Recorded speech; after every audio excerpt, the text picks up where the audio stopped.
Sedan årtionden tillbaka är pashtuner och hazarer ärkefiender i Afghanistan och deras ledare är ökända krigsherrar i det instabila landet.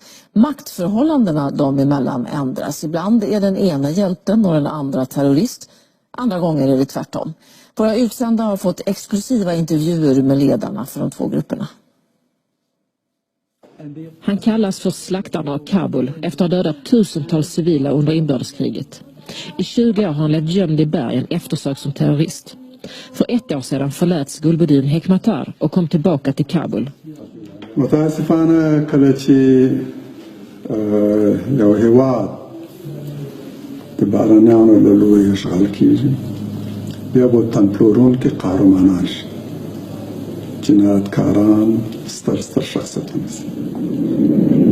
Vi är nu på väg att träffa milisledaren Alipur som också kallas kommandant Svärd. Och han ses som folkgruppen hazarernas frihetskämpe men är eftersökt av den afghanska regeringen. När folkgruppen hazarernas existens, precis som under talibantiden, nu hotas skapade Alipur sin milis. Nu anklagas han för hämndaktioner med övervåld och kidnappning av pashtunerna. کل حکومت نه مخالف از ماست و نه ما مخالف حکومت هستیم. یعنی کسایی که تبعیض نژادی را دامن میزنن، کسایی که حسودن، حسادت دارن، اینا هم کارا میکنن. Isn't a new milice creating more violence in an already very war-torn country? هر نیرویی که تشکیل داده شده در هر جایی که بوده در گذشته ما تجربات تلخ اونا را داریم. که اونا بیدادگری کردن، اونا کنترل نشدن، اونا خارج از کنترل بودن. اما امروز نیروهای مقاومت با اون نیروها بسیار فرق دارن. Kommandant Alipur säger att de inte har något val. Hans folkgrupp mördas och drivs på flykt runt om i Afghanistan. Och trots hazarernas demonstrationer och vädjan till regeringen menar de att inget sker. Istället tvingas de att ta till vapen. جنگ عامل دغه نظام دی او د طالب وسلوالو مخالفینو اکثریت هغه دي چې جنگ ته اړ شي مجبور شوي دي چې وسله واخلي او ځان دفاع وکړي. You can compare your own situation to them. موږ په جنگ ته مجبور کړی شو.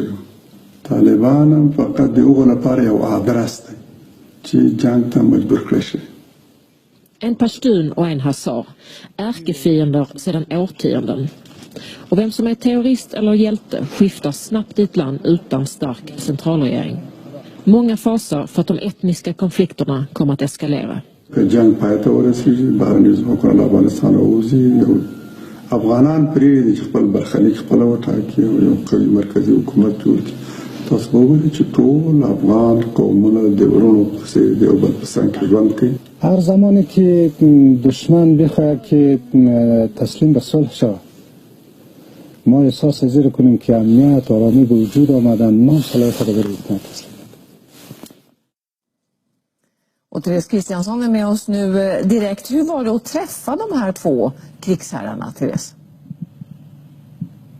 Ja, det var 2 fascinerande möten som båda var ju omgärdade av mycket säkerhetstänk. Gulbuddin Hekmatar som numera finns efter 20 år i bergen så finns han nu i Kabul och bor i ett enormt palatsliknande område med höga murar och massvis med vakter. Och vi tog oss först till ett hus där vi fick tala med massa människor och sedan vidare med bil till ett annat hus och togs ner i liksom någon slags bunker eller ett skyddsrum, dekorerat skyddsrum där vi då fick träffa den ökände krigsherren. Medan mötet med Alipur var ju helt annorlunda eftersom han är eftersökt av regeringen då, även om hazarerna ser honom som sin frihetskämpe. Och för att inte då vi skulle dra uppmärksamhet så tvingades vi att resa väldigt liksom i låg profil och försöka smälta in upp i bergen in i Vardak nära talibankontrollerade områden där han ju då strider mot talibanerna. Och det var stor skillnad eftersom han också mötet vi hade med honom var ett väldigt enkelt rum. Vi satt på trasiga madrasser och det fanns ingen värme och även soldaterna hade ganska så fattig utrustning. Så stor skillnad mellan de här 2 personerna som ändå har en viktig roll i Skulle det bli fred tror du om de internationella styrkorna drog sig tillbaka och afghanerna lämnade så att säga åt sitt öde som en av dem säger i inslaget? Ja, det är ju talibanerna och även Hezb al-Islami som Hekmatyar är ledare för deras slagpåg sedan 17 års tid nu. Och trots att de flesta internationella soldaterna drog sig undan eller drog sig ut 2014, det var bråkdel kvar, så fortsätter ändå kriget mer och mer intensivt mellan talibanerna och den afghanska regeringen. Så jag tror att det krävs betydligt mer än att bara att de internationella soldaterna drar sig tillbaka för att det ska bli fred i Afghanistan. Tack så mycket, Therese.